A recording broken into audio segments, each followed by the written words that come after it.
Milk powder barfi ரொம்ப ஈஸியாக எப்படி செய்யுதுன்னு பார்க்கலாம். இது 20 நிமிஷத்தில் செஞ்சு முடிச்சிடலாம். இந்த ரெசிபி செய்கிறதுக்கு 2 கப் அளவு மில்க் பவுடர் எடுத்துக்கலாம். 3/4 கப் அளவு சர்க்கரை, 1 கப் பால் சேர்த்து கட்டிகள் எதுவும் இல்லாமல் நல்லா மிக்ஸ் பண்ணி விட்டுக்கலாம்.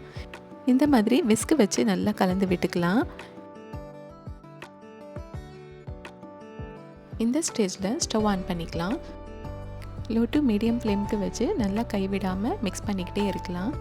இது கூடவே 1 டேபிள் ஸ்பூன் நெய் சேர்த்து நல்லா கலந்து விட்டுக்கலாம். பால் பவுடர் சேர்த்துருக்கிறதால ரொம்ப சீக்கிரமாகவே திக்காயிடும். பாருங்கள், இந்த அளவுக்கு நல்லா ஸ்மூத்தாக வெந்து வந்துடுச்சு.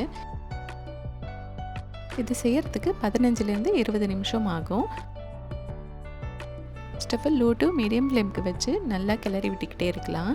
பேனில் ஒட்டாமல் திரண்டு வரும்போது ஸ்டவ் ஆஃப் பண்ணிடலாம். இந்த ரெசிபி செய்கிறதுக்கு நான்ஸ்டிக் பாத்திரம் இல்லைனா அடிக்கனமான பாத்திரமாக பார்த்து எடுத்துக்கலாம். அவ்வளோதாங்க, இந்த மாதிரி பேனில் ஒட்டாமல் வந்துடுச்சு. இதை இப்போது நெய் தடவின பாத்திரத்துக்கு மாற்றிக்கலாம். இதை 2லேருந்து 3 மணி நேரம் நல்லா ஆறினதுக்கப்புறம் சர்வ் பண்ணலாம். இதுக்கு மேலே கட் பண்ணி வச்ச பாதாம், பிஸ்தா எல்லாம் சேர்த்துக்கலாம். உங்ககிட்ட என்ன நட்ஸ் இருக்கோ அதை சேர்த்துக்கலாம். அவ்வளோதாங்க, நல்லா செட் ஆயிடுச்சு.